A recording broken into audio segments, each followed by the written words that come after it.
छोटा सा शब्द पूरे सेंटेंस का भाव बदल सकता है कि देखन में चोट लगा पर घाव करत गंभीर। देख रहे हैं आप, नहीं जिस पे कामा लगा रखा है, इसको इंग्लिश में बोलते हैं बोल दिया कि मोहन स्कूल जाता है, ये पॉजिटिव सेंटेंस।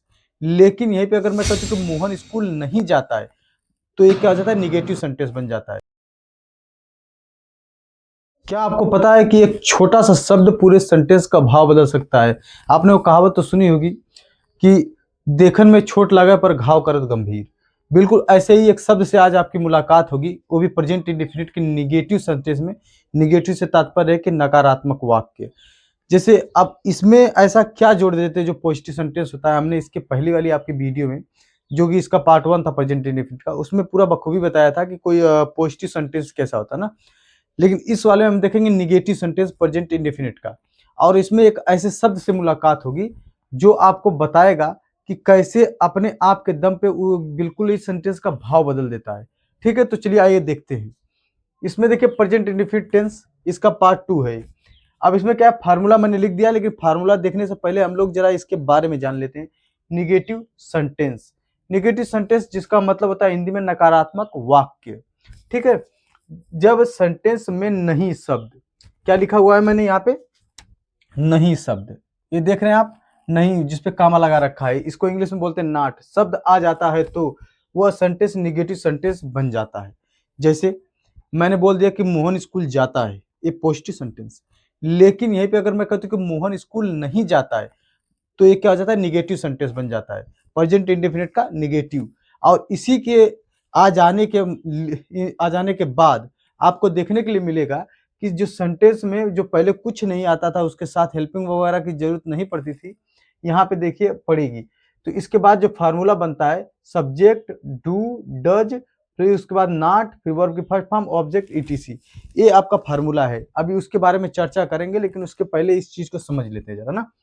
वह बाजार नहीं जाता है, पहले तो ये रहा होगा कि वह बाजार जाता है, उसके बाद सिर्फ इसमें नहीं जोड़ दिया गया है, इसकी वजह से क्या हो गया, वह बाजार नहीं जाता है।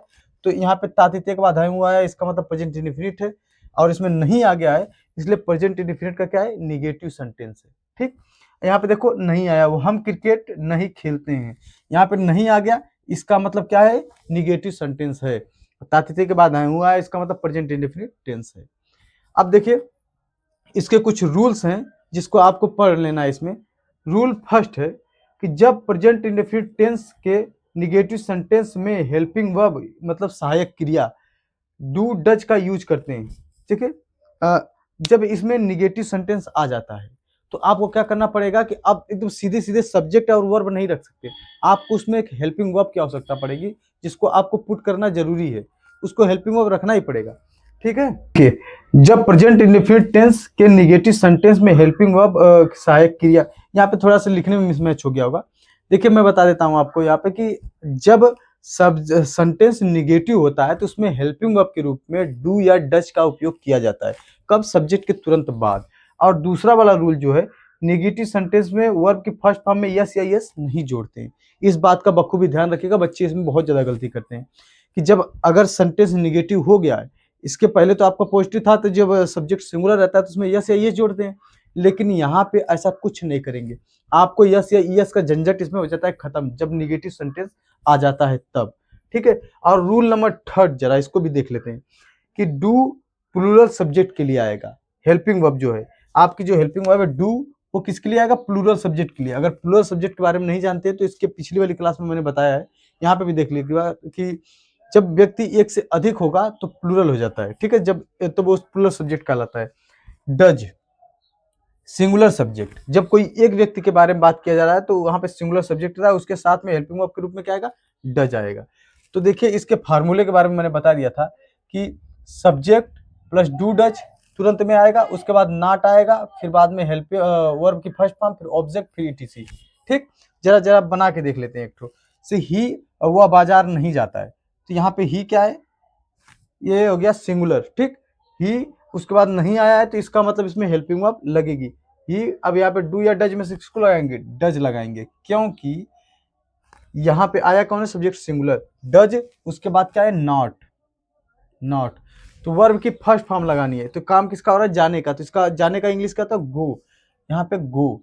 अब देखिए बहुत से लोग क्या करते हैं, कि यहाँ पे गो के साथ में ईएस लगा देते हैं, क्योंकि इसमें आप उससे पहले आपने पढ़ रखा था कि उसमें यस या ईएस लगाते हैं वर्ब की फर्स्ट फॉर्म में।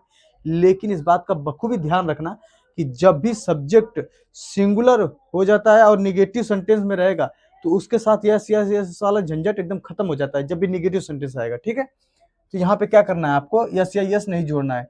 ही डज नॉट गो, वह he does not go to market, ठीक, क्या लिखेंगे, मार्केट। अब देखिए दूसरा वाला सेंटेंस, हम क्रिकेट नहीं खेलते हैं, हम क्रिकेट नहीं खेलते हैं। तो यहाँ पे क्या लगाएंगे, वी, हम क्रिकेट नहीं खेलते तो वी, ठीक। अब यहाँ पे क्या है, सब्जेक्ट क्या है, प्लूरल है, वी।